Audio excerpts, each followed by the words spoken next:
Шум хвиль, стукіт вагонів та навіть гуркіт холодильника. У Дніпрі звуки міста перетворили на арт-інсталяцію.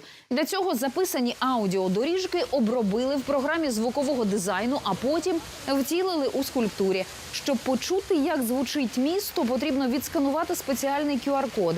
За словами ініціаторки проєкту Альони Тимошенко, над його втіленням працювало більше сотні людей, серед яких скульптори, художники, саунд-продюсери.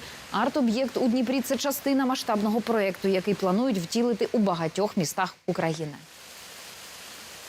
Ребята приезжали ко мне в мастерскую, записывали звуки моих инструментов, как я рисую картины. Ці звуки потім за допомогою цифрових технологій, аудіовізуальних, звукових, 3D-моделювання перетворюються на форму. І ця форма, вона якби в один прекрасний момент просто зупиняється. І потім по цій формі, по цьому макету, уже на виробництві робиться каркас, далі скульптура.